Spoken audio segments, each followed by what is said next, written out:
வணக்கம் நேர்களே, இன்னைக்கு நாம பார்க்கக்கூடிய சிறப்பு பதிவு செவ்வாயினுடைய பெயர்ச்சி. 21ஆம் தேதி ஜூன் மாதம் செவ்வாயாகப்பட்டவர் மேஷ ராசியிலிருந்து ரிஷப ராசிக்கு பெயர்ச்சி ஆகிறார்.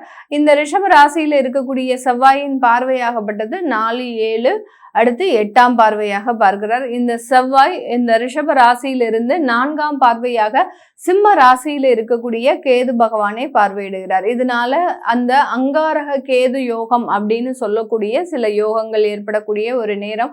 அடுத்து 7ஆம் பார்வையாக உங்களுடைய ராசிக்கு அந்த விருச்சிக ராசியை பார்வையிடுகிறார். அந்த விருச்சிக ராசியை அடுத்து 8ஆம் பார்வையாக அந்த தனுசு ராசியை பார்க்கிறார். இதுதான் இந்த செவ்வாயினுடைய பார்வை ஸ்தானங்கள்.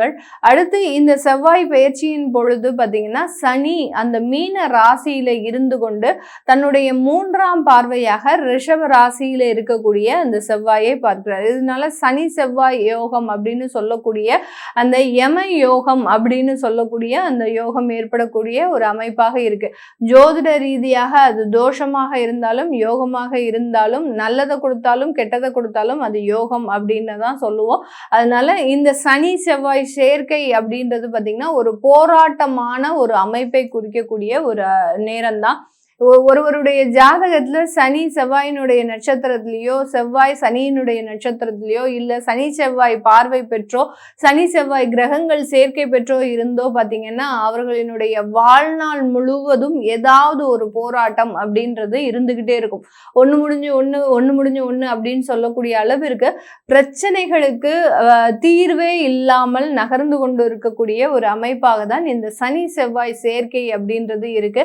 அதற்காக தான் அதற்கு யம யோகம் அப்படின்னு சொல்லி நம்ம ஜோதிட ரீதியாக சொல்றோம்.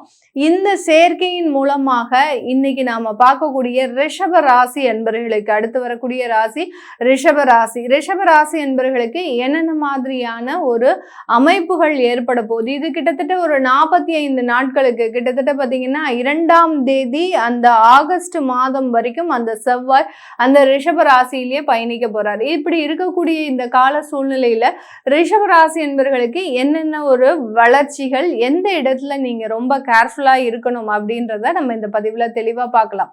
ரிஷப ராசி என்பவர்கள் எப்போதுமே பாத்தீங்கன்னா ஒரு நேர்மையான வழியை நோக்கி பயணிப்பவர்கள். எந்த இடத்திலையும் தான் பொய் சொல்லக்கூடாது அப்படின்ற அந்த நேர்மையான குணம் அப்படின்றது அதிகப்படியாக இருக்கும். ஏன்னா காலபுருஷனுக்கு வாக்குஸ்தானத்துல இருக்கக்கூடிய அந்த ராசி இந்த ரிஷப ராசி. அதனால சொல்ல காப்பாற்றணும் அப்படின்னு நினைக்கக்கூடியவர்கள் நம்ம ரிஷப ராசி என்பர்கள். இப்படி இருக்கக்கூடிய இந்த ராசி என்பர்களுக்கு வருமானம் மட்டுமே குறிக்கோளாக தான் இருக்கும். 1 மடங்கு வருமானத்தை எப்படி இரட்டிப்பா ஆக்குறது, எந்த இடத்துல இன்வெஸ்ட் பண்ணா அந்த இன்வெஸ்ட்மெண்ட் நம்மளுடைய சந்ததியினருக்கு நல்ல ஒரு முதலீடாக இருக்கும். ஒரு சேஃப்டி மெஷர்ஸ் இது எல்லாத்தையுமே அந்த வருமானம் சம்பந்தப்பட்டு சேமிப்பு சம்பந்தப்பட்ட சில எண்ணங்களை உடையவர்கள் இந்த ரிஷபராசி என்பர்கள். அதே மாதிரி குடும்பத்துல இருக்கக்கூடிய ஒவ்வொரு நபர்களினுடைய நன்மைகளுக்காகவும் உழைக்கக்கூடியவர்கள். இந்த ரிஷபராசி என்பர்கள் எப்போதுமே பாத்தீங்கன்னா கடன் அதிகமா வாங்கக்கூடிய ஒரு நபர்களாக இருப்பாங்க. ஆனா அந்த கடன் சுமையை தான் மட்டுமே பொறுப்பெடுத்து செய்யக்கூடிய ஒரு அமைப்பு அப்படின்றது இருக்கும்.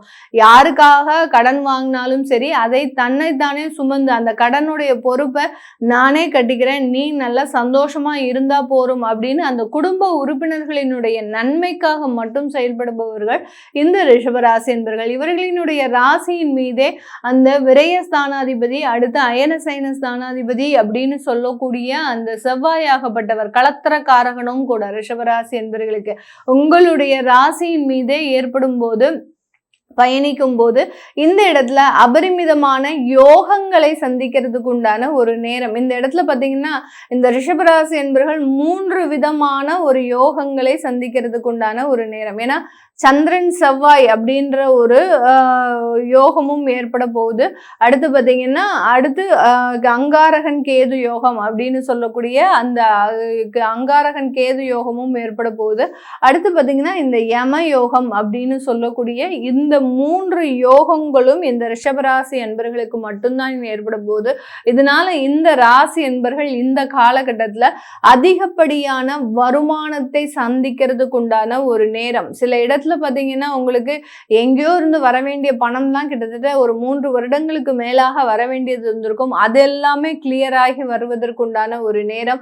சில இடத்துல ப்ராப்பர்ட்டி விற்காம இருக்கிறதுக்கு உண்டான ஒரு நிலைகள்லாம் இருந்து அந்த ப்ராப்பர்ட்டி எல்லாம் எளிதாக விற்கக்கூடிய ஒரு நேரமாக இருக்கும். அடுத்து பாத்தீங்கன்னா குடும்பம் ரீதியாக சில தொந்தரவுகளை இதுவரைக்கும் அனுபவிச்சுட்டு இருந்த இந்த ரிஷபராசி என்பவர்களுக்கு இனி வரக்கூடிய காலங்கள் இந்த 45 நாட்கள்ல பாத்தீங்கன்னா குடும்பம் சம்பந்தப்பட்ட சந்தோஷமான ஒரு அமைப்புகள், அந்த குடும்பத்துல ஒரு சுப நிகழ்ச்சி நடக்கணும் அப்படின்னு ஆசைப்படுறவங்களுக்கு அந்த சுப நிகழ்ச்சி நடக்கிறதுக்கு உண்டான ஒரு நேரம்.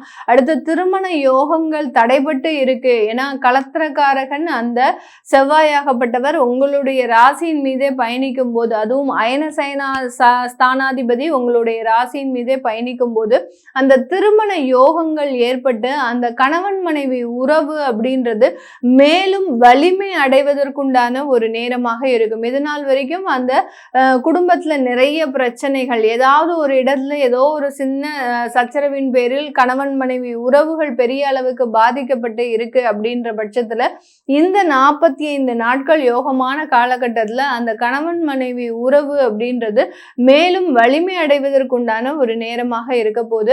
அதே சமயத்துல பாத்தீங்கன்னா தாயார் சம்பந்தப்பட்ட உடல் பாதிப்புகள்ல இருக்கக்கூடியவர்கள், இந்த ரிஷபராசி என்பவர்களினுடைய தாயார் ஏதாவது ஒரு உடல் பாதிப்புல இருக்கிறாங்க அப்படின்னா அதுல இருந்தெல்லாம் நிவாரணம் அடையக்கூடிய ஒரு நேரமாக இருக்கும்.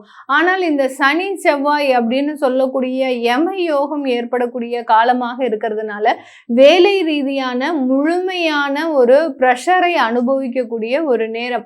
எல்லா இடத்துலயும் நீங்க வேலை செய்யணும், யாருக்கு என்ன வேணாலும் செய்றீங்க அந்த மாதிரியாக ஒரு இது இல்லாம ஒரு பொறுப்பு, அதாவது எல்லாருடைய வேலையையும் அலுவலகத்துல நீங்க பொறுப்பெடுத்து செய்யக்கூடிய ஒரு நேரமாக இருக்க போகுது. ஏற்கனவே ரிஷபராசி என்பவர்கள் அந்த மாதிரி தான் இருப்பாங்க. ஆனாலும் இன்னமும் பாத்தீங்கன்னா ஒரு டென்ஷனாகவே அந்த அலுவலகத்துல வேலை செய்யறதுக்கு உண்டான ஒரு நேரமாக இருக்கும். அதை கடந்து நீங்க வீட்டுல வரும்போது அந்த வீட்டுல சின்னதான ஒரு நிம்மதியான ஒரு வாழ்க்கையை அனுபவிக்கிறதுக்கு உண்டான ஒரு நேரம். அதே சமயத்துல பாத்தீங்கன்னா உங்களுடைய சொத்து சம்பந்தப்பட்ட வளர்ச்சிகளும் இந்த காலகட்டம் ஏற்படக்கூடிய ஒரு நேரம்.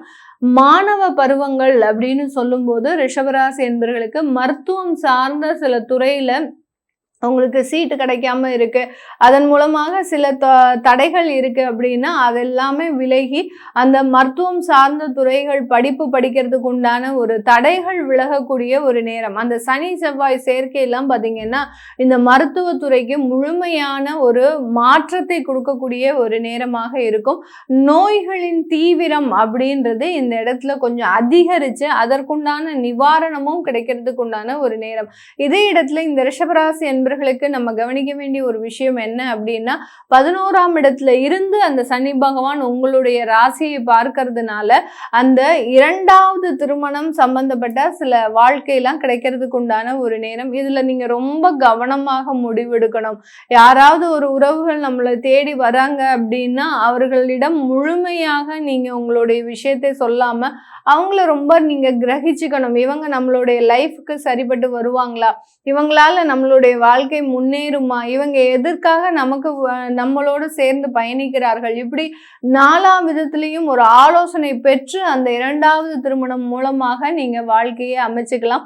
அதற்குண்டான ஒரு வாய்ப்புகளும் முழுமையாக கிடைக்கக்கூடிய ஒரு நேரம். வெளிநாட்டுல தொழில் செய்வதற்குண்டான ஒரு அமைப்புகள் இந்த ரிஷபராசி என்பவர்களுக்கு இருக்கு. அந்த அமைப்புகள் மூலமாக நிறைய எக்ஸ்போர்ட் இம்போர்ட் இந்த மாதிரியான துறைகள்லாம் நிறைய வளர்ச்சி அடைவதற்குண்டான ஒரு நேரமாக தான் இந்த ராசி என்பவர்களுக்கு இருக்க போகுது. இது எல்லாமே நம்ம கோச்சார நிலவரப்படி பலன்களை கணிச்சு சொல்லியிருக்கிறோம். உங்களுடைய சுய ஜாதக திசாபுத்தி பலன்களை பார்க்கணும் விருப்பப்படுறவங்க கீழே இருக்கிற நம்பருக்கு வாட்ஸ்அப்ல அப்பாயின்மெண்ட் வாங்கிக்கிட்டு நீங்க கன்சல்ட் பண்ணிக்கலாம். உங்களுடைய குழந்தைகளுக்கு ஜாதகம் எழுதணும், நியூமராலஜி படி பெயர் வைக்கணும்னு நினைக்கிறவங்களும் கீழே இருக்கிற நம்பருக்கு வாட்ஸ்அப்ல மெசேஜ் அனுப்புங்க. அதற்குண்டான விவரங்கள் தெரிய வரும்.